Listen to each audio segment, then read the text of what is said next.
And mainly because I wanted to talk about some quick drop spindle tips. And I know that this is a topic I have covered before on here, but it seems to be one I'm always asked about, and it's always a good one. And I love drop spindle tips because it's a great kind of avenue for people who maybe are already knitters or crocheters and they're looking to learn about spinning, making your own yarn without having to commit to getting a spinning wheel. Because I mean, buying a drop spindle is really no more of an expense than buying like some decent quality knitting needles or crochet hook or any other. You know how us crafters are, like you get the bug for something.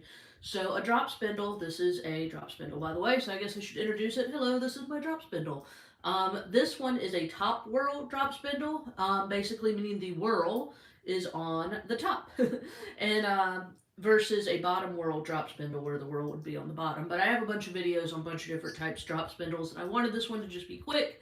So I'm not going to go into the super bunch of details, and I'm going to try to keep the rambling to a minimum. So this is my top whirl drop spindle, which I'm actually feeling slightly sentimental about. It was painted by a lady I really admired who was at our local Spinners Guild. You can see it's got little yarns on it, and she passed away this year, and I'm sad about that. But she's also the one who I knew how to drop spindle before I met her, but she really helped me hone my drop spindling, and especially the trick I'm about to show you with attaching the fiber without having to use a leader thread, because I had originally been taught, and maybe I'm the only weirdo who was taught this, on kind of using like a piece of yarn as a leader thread to get started. And Barb taught me how to do it just with fiber. And so she's kind of my drop spindle mentor, and I will miss her. And she painted this, so I am excited about that. So I'm going to teach you her technique, which is the same one I teach in my drop spindle course and what I've taught people, locally in workshops and stuff around Knoxville. I'm going to teach you that on my lovely top whirl spindle. So my first tip, I guess we should get into what I was just talking about, attaching the fiber. And this is, and the color in here looks, it's a really pretty cantaloupe in like gray blue color. And of course the yellow overhead light in my bedroom is not the best. But this is, if you are a very beginner to the idea of making your own yarn, this is called a dyed braid. And it's basically, because it looks like a dyed braid, my kids like to, especially when they were younger, run around and pretend like they had Rapunzel hair, like Entangled where she has the big braid. But you unbraid your braid, and it comes in a long roving strip. And this is roving, not to be confused with what people sell as chunky yarn for blankets, but that's another rant for another day. They definitely, there's different types of that too. But this is your long roving strip, and you can see it's in, I mean, like way longer than me, a long strip there. And so your idea, so I guess this should be tip number one, is you can, how to kind of break down, because I learned to spin on roving, and that's what I like to teach on, because it's already kind of going in the right direction versus bats, which are a little bit more loosely constructed. So I really like teaching on a braid. So the thoughts on this. So we've got color changes. And also I like teaching on dyed braids because it's just fun with the color changes. We could either pull this into sections like this, where you have like, you're really keeping your color sections together. So we can either, I guess we could go back to like kindergarten terminology, divide it hamburger style, or you could divide it hot dog style. Isn't that how they teach you to cut the paper? So anyhow, I like kind of doing a combination of both. So I think we're going to do what I refer to in my teaching as kind of stripping down the fiber, because I like to keep the fun color changes. So you're going to pull it into, like I said, this is what I refer to as stripping down your fiber. And I mean, you could pull it all the way down through the whole braid if you wanted to. For the sake of not making you watch me do that, I'm just going to pull down to here and throw the rest of it over there. So now I have a color changing strip, and what we're going to do here is, no, I don't know. I like to get my roving. This is still a little thicker than I would want to start spinning with. So I would pull this into yet another section. I'm just going to pull it down like we were saying, hot dog style, keeping it in a length versus pulling it into small sections. So you want to keep your length. I feel like that is tip number one, is pulling your fiber from roving and keeping a length on it. And you'll see why here in a minute. Because if you're already have your fiber in a length, I feel like for drop spindling, it's easier than trying to like kind of attach a bunch of short little ends. So leave your long length, and you want to get it. I like to get it about the size of my pinky finger, but that's me. I don't spin super thick yarn. I spin, I like kind of a worsted DK weight yarn, is where I like to come in with that. So that's tip number one, is pull it into long strips. And I like using, especially with teaching, because it gives you that instant gratification of like excitement, I like using a multicolored roving.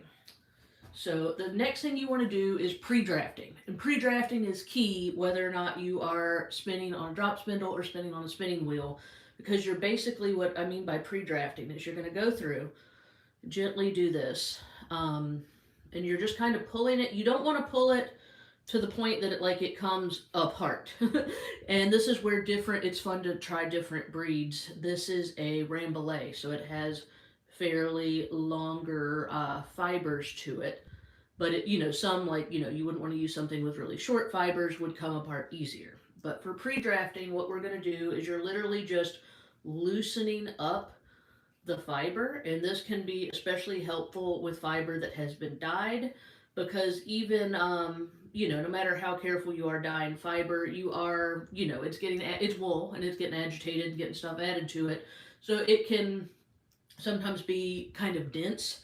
I've heard people, I know Malabrigio makes really beautiful braids, as do we, of course, but theirs are very color rich, and ours can be very color rich too. So like, I'm not hating on Malabrigio at all, but I hear people in forums talking about like, I love the colors, but it was really dense. And you can definitely get into felty, but I personally feel like you can still spin denser, more richer colored braids. You just want to go through, like, don't freak out, just pull it into strips and then gently loosen up the fiber, and that really makes a huge difference. So don't let those really dense, beautiful, rich colors scare you off if you feel like the fiber is sort of compacted. Like, it's fine.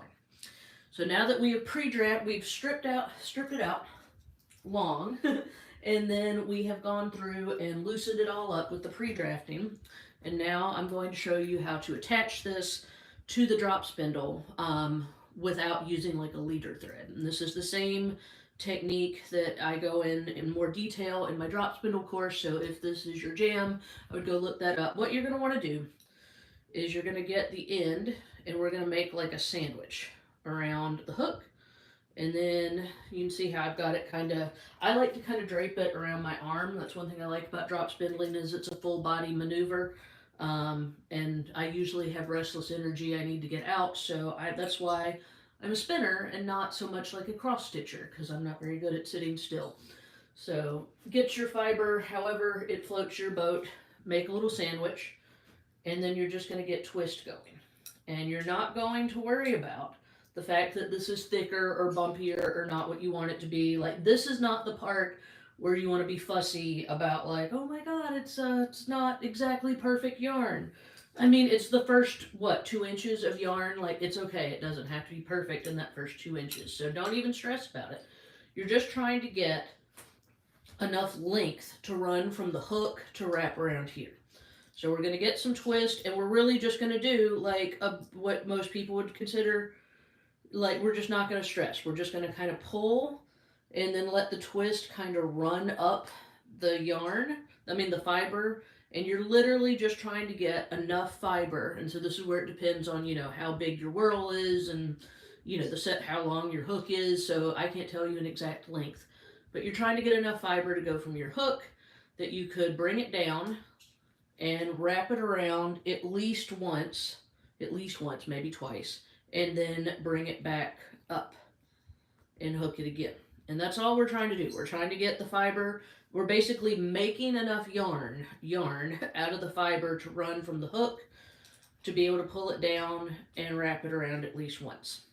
And there are different feelings on Some people like to bring it, when you bring it back up, bring it right back up, you know, like perfectly on the other side of the hook. And I don't know, I feel like that sometimes doesn't work. I usually bring mine back up pretty much exactly where I brought it down. So it might not look as impressive, but that's what I do.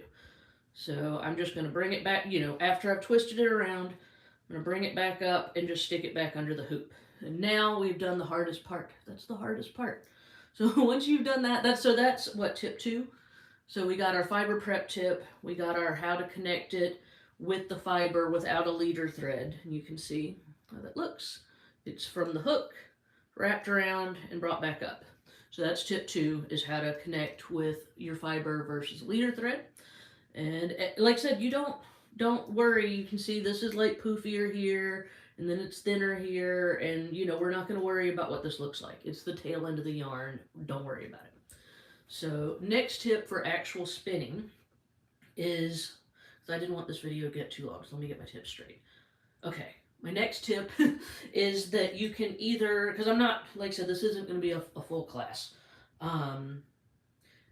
When you start out drop spindling, you can either, I like to use one, and this is why I like to teach on a top whirl. I like one with enough of a stick on the bottom versus if it were that way, that you can do what's called the park and draft method. So you can, if you're standing, you can put it under your armpit, and if you're sitting, you can kind of put it like straight down between your knees. The idea with the park and draft method is that you're going to, and you're pinching, and that's basically the pinch with this hand is, like I always call it in my course, like the gatekeeper between, you've got your this fiber, this is your fiber supply, does not have any twist in it. We want it to stay that way or else it'll be a mess. From the pinch down does have twist in it, and so this now counts as yarn. So fiber plus twist equals yarn. Fiber minus twist is fiber. It's your fiber supply. So the holding this pinch is very important. So I guess that's the next tip, is that your pinch on your fiber supply is what separates between yarn and fiber.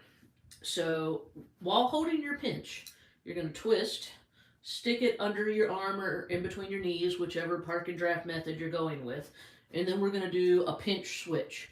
So I'm going to take this hand, and this is my left hand. I'm going to take my right hand, I'm going to pinch here. And so I've just, all I did was switch hands. And then I'm going to use this hand to kind of lightly, it's the same motion that we used in the pre-drafting to pull it up. And then watch, this is my favorite part, it's like magic. So then I'm going to kind of grab here, and then I'm going to let go of this hand. And look, the twist just magically runs up. So you twist, park, pitch, switch, pull, lightly pull up, and then you just kind of let go. And when you let go, the twist magically runs up the rest there. So, of course, the more twist you build up in here, the more twist you will have to run up the fiber. Like so. And this is where I get short arms and I have to quit. You know, I can only go as far as my arms will let me, which is about that far. And then once you're done, I'm just going to untwist this, and then you twist it down on the bottom to load up your newly made yarn onto the bottom of your drop spindle. And then you just once again leave enough to bring it back up and around.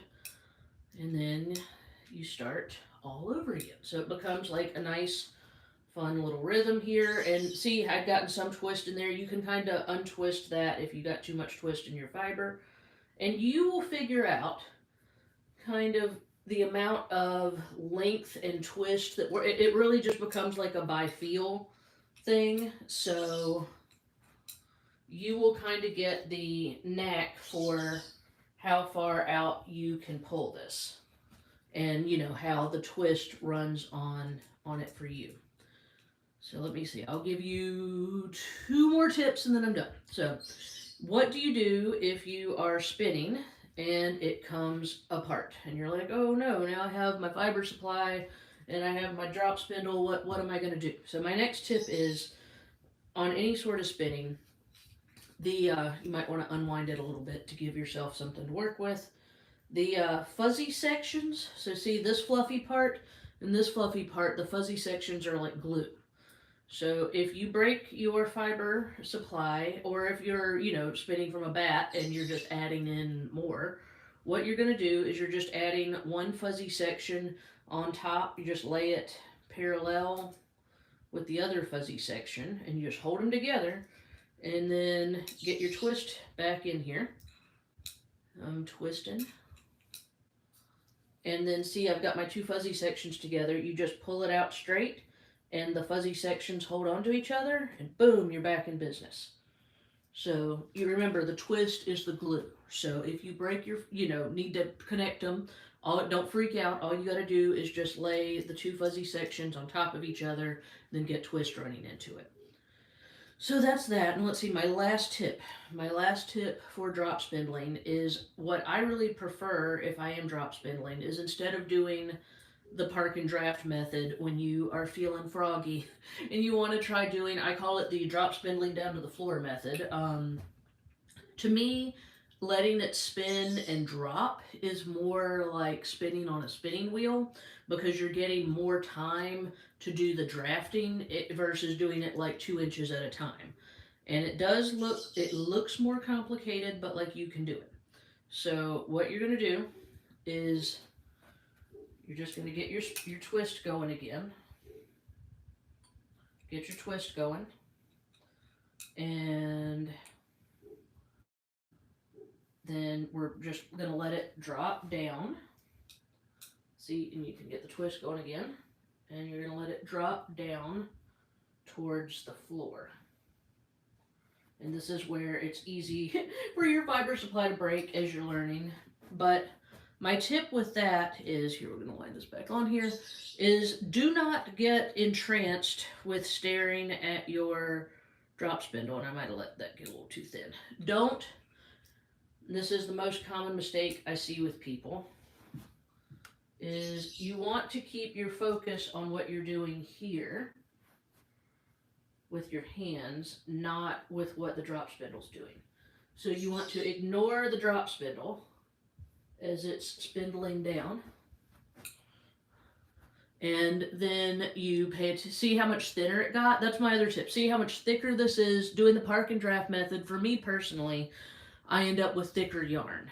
With the weight pulling down on the spindle, spinning down to the floor, I end up with, personally, much thinner yarn. So you can see the difference there. But what you don't want to do, what I was trying to say, was don't get so fixated when you're doing that, of like watching the spindle, of like, oh no, oh, it's gonna quit spinning, oh, it's gonna go the other way. Like, just ignore the spindle. The spindle's acting as a weight, and you can literally just kind of ignore it. You want to pay attention to what your hands are doing and what the fiber supply is doing. Not, and I mean, you can see it's not even really spinning anymore. It's just kind of acting as a weight, but there was still enough twist in this that it was okay. So don't freak out about your spindle. I actually, last year when I went and hung out with Heidi with the Cocoon Soft Spun booth at, Homespun, sorry. Cocoon Homespun booth at SAF in Asheville. And they always have all of the, and here's my thing, they always have all the little courses or classes people go take. And I wasn't doing any of that, so I was just hanging out with Heidi. And we've got people that were coming through that had taken a drop spindle course, and so of course they're looking at the spinning fiber in the booth I was at, and they were kind of bemoaning that they enjoyed it, but they were like, oh, I couldn't get the knack of it, and they had just been taught doing the park and draft method, or I think they were really fixated on watching the spindle, and so I, of course, and I felt kind of bad who the instructor was, but as a drop spindle instructor myself, I could not help myself, so I of course had to like get their spindle and get some fiber and give them my 2 cents on basically what I just went over in this video. But instead of having them do just the park and draft method, I had them standing up and doing what I was just showing you, and how much easier it was. And I remember it was so fun. Like, they both left. They were like, well, I just learned more there than I did in that course I just took. So then I, of course, felt good about myself on my drop spindle teaching. And look how pretty. And see, using the braid with the different colors, you can see you're already, so even for like your first yarn, if you've got the different colors, you feel like you made something special. and it's definitely one of a kind. So those are all my tips.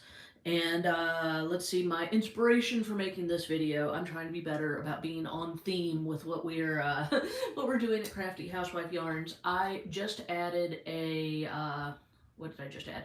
I just added a coupon code to my drop spindle course. So if you already have my drop spindle course, go look in the drop spindle course again, and you will see the coupon code where you can get a free 4-ounce braid from our Braid Club subscription. So it won't necessarily be this one, that was last month's, but whatever the newest braid is, and we always use small farm fiber and mills that are, and we try to use more unusual fibers, so they're not all merino. Like I said, this one was Rambouillet, and we do Tarhi sometimes, we do Corriedale sometimes, Falkland sometimes, we do merino, like super soft merino, super wash sometimes, so it's always a surprise.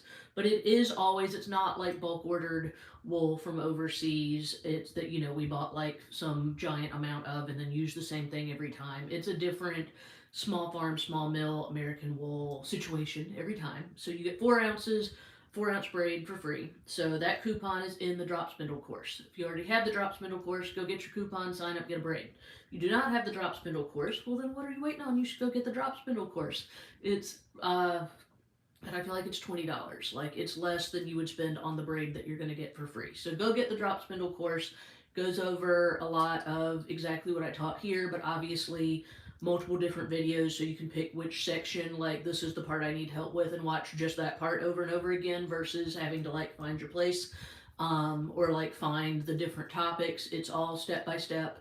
It's all together in one place. I believe there's homework. I made it a while back. I made this years ago, but it's the exact same way I teach drop spindle. If you were in the room with me, like I have with local workshops or random people I ambush at SAF. So go check that out. Like I said, I think it's $20. It's not expensive at all. And you would also get the coupon to try the first month of Braid Club and get a free spinning fiber braid to get you going. And I don't currently any spindles for sale. We have a blog post on how to make your own spindle, or I always recommend Schneider spindles. You can find them on YouTube as well as just Google Schneider spindles. They have a bunch of great ones. I do recommend a Top Whirl to start with. We do have, if you want a 3D printed one, we do have on my website the Spinolution or Spin Perfect spindle sets that you can set as either top whirl, bottom whirl, and they're kind of weighted and you can get different sizes. So if you were particularly just wanting to get one off my site when you got the drop spindle course, you can get the Spinolution 3D printed ones on there, or like I said, you can make one. We have a blog post about making making your own. We made during the pandemic for people that were trapped in their houses. And if you want to buy one from someone who's not me, Schneider Spindles makes a bunch of great ones. So check it out, and I hope that was helpful, and I hope you liked my tips. And go get yourself a free braid and a drop spindle course. What else should you be doing now? Have a good one. Let me find the end button